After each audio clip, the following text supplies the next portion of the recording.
Ito na, no? So, marami nagre-request nito. So, paano raw mag-size ng circuit breaker na gagamitin sa ating solar setup, as well as pagpili ng tamang size ng wire na gagamitin. So, para sa inyo to.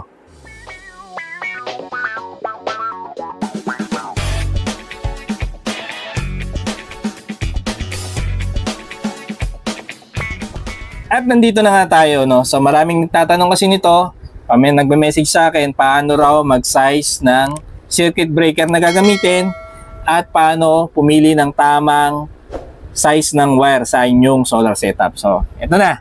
So, hindi na natin patatagalin, no? So, simulan na natin muna sa pagsa-size ng circuit breaker. So, tatlo yung gagamitin natin mainly ng circuit breaker, no? Unang-unang circuit breaker is yung galing ng solar panel papunta ng solar charge controller. Then pangalawa is yung circuit breaker simula solar charge controller hanggang battery. At yung pangatlo is simula battery hanggang inverter, no? So unahin na muna natin yung sa solar panel hanggang circuit breaker. So may formula yon, guys, no? So importante alam nyo kung ano yung ISC nung inyong solar panel. Yung ISC meaning nun is short circuit current, no?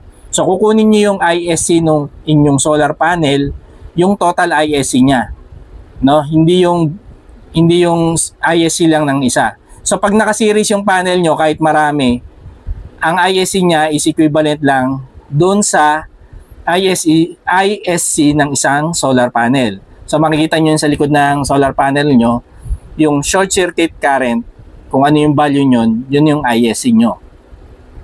Pag series. Pero pag parallel, kung ilan yung dami ng panel na nakaparallel, pag-a-addin nyo lahat ng ISC nung panel nya, yun na magiging total ISC nyo. So sabihin na natin, meron kayong panel na dalawa, tig 5 ampere, siniris nyo. So, ang total ISC ng dalawang 5 ampere na panel is 5 ampere kasi nakaseries siya. Pero pag pinag-parallel siya, ang magiging ISC ng inyong solar panel is 10 ampere. No? Ganun lang kadali. So, importante alam nyo yung total ISC ng inyong solar panel. Pag nakuha nyo na yung total ISC ng inyong solar panel, so ito na yung formula, no? Makinig kayo. So, total ISC times 1.56. Ang magiging sagot doon, guys, is i-round up nyo to the nearest commercial size ng circuit breaker. So, halimbawa, mayroon akong value ng ISC, minultiply ko sa 1.56. Ang naging sagot niya is 45. No? Ngayon, ang commercial size ng circuit breaker is 40 and 50, merong 60, merong 80. So, ang pinakamalapit sa 45 na round up is 50 ampere. So, 50 ampere ang kukunin ko na circuit breaker. Ngayon, punta naman tayo sa pagsa-size ng circuit breaker between solar charge controller hanggang battery. Ngayon, madali lang to, guys, kasi nakadepende yung size ng circuit breaker nyo sa charging current rating ng inyong solar charge controller. So, kung bumili kayo ng solar charge controller na 40 ampere kagaya nung sa akin, so ang gagawin nyo dun sa 40 ampere na value na yon, imumultiply yun siya ng 1.25. Yung magiging sagot doon, yun yung kukunin yung current rating ng inyong circuit breaker. So halimbawa katulad nung sa akin, 40 ampere times 1.25 equals 50 ampere. So kung halimbawa wala siyang commercial size na gano'n, yung nakuha yung value, katulad ng halimbawang sabihin nating 69 ampere, walang commercial size na 69 ampere, round up kayo sa nearest commercial size, which is 80 ampere. No? So, pero yung sa akin, yung sinasample ko sa inyo, 40 ampere times 1.25. So, ang kailangang circuit breaker size ko is 50 ampere. And last is yung pagkuha ng circuit breaker size ng from battery to inverter. No? So, ang formula niyan, guys, is nakadepende naman sa power rating ng inverter nyo at kung anong battery system meron kayo, kung anong voltage nya, no? So ang formula niyan is power rating, rated power ng inyong inverter in watts divided by yung voltage system nyo ng battery. So kung 12 volt system, 12. Kung 24, 24. So katulad dun sa akin, 1,000 watts ang aking inverter divided by 24 volts is ilan? Ang sagot ay 41.67. Pero hindi pa yon. Yung 41.67, ita-times ko ng 1.25. So ang sagot ay magiging 52 ampere. Ngayon, yung 52 ampere na yon, so kung titignan natin is pwede ko na siyang i-round up, no, sa 60 ampere na circuit breaker na yung kukunin ko. Or kung may option din ako, kung alam ko namang hindi ko nasasagat yung 1,000 watts na power consumption para sa inverter ko, pwede na ako mag-stick sa 50 ampere na circuit breaker.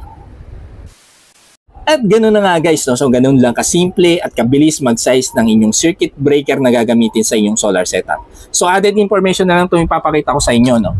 So ito, meron tayong sample ng DC circuit breaker. So importante pala, ang bibili nyo is DC circuit breaker, no?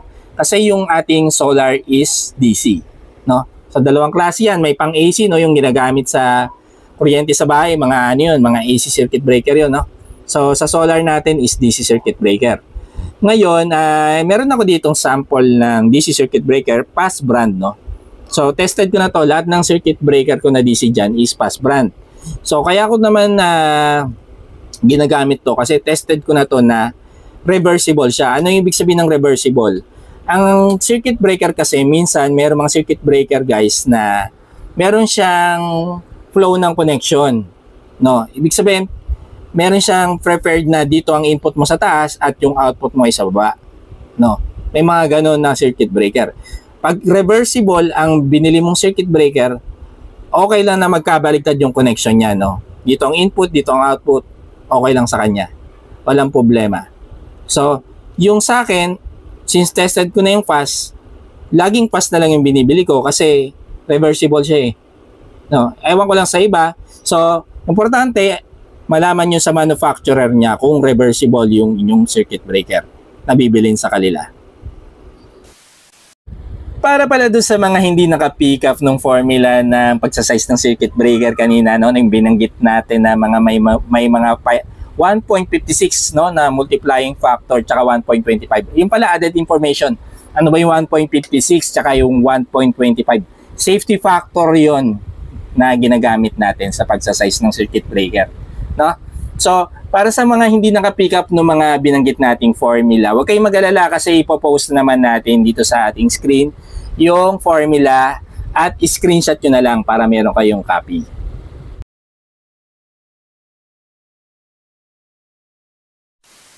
At pumunta na nga tayo ngayon sa second and last topic ng video ito.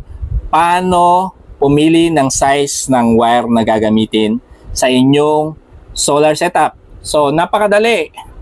Ang sagot dyan is, unang-una, bago kayo mag-size ng wire, kailangan na i-size nyo na yung inyong mga circuit breakers. Bakit?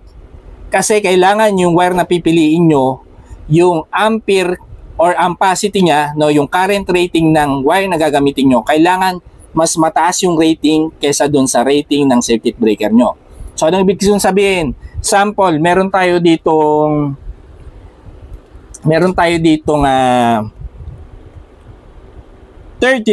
ampere na circuit breaker, no?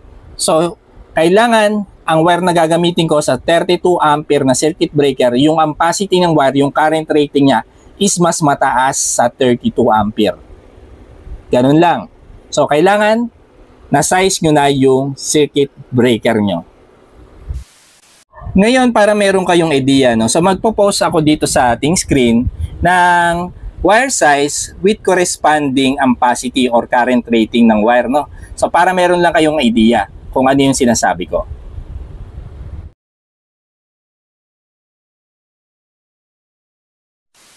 Pinost pala natin na wire size with corresponding ampacity or ampere rating ng wire is hindi to standard sa lahat ng wire, guys, no? So ano to, depende to sa manufacturer ng wire. So importante malaman nyo direct from the manufacturer or from the seller ng wire kung ano yung ampere rating ng wire na binibenta nila per size, no?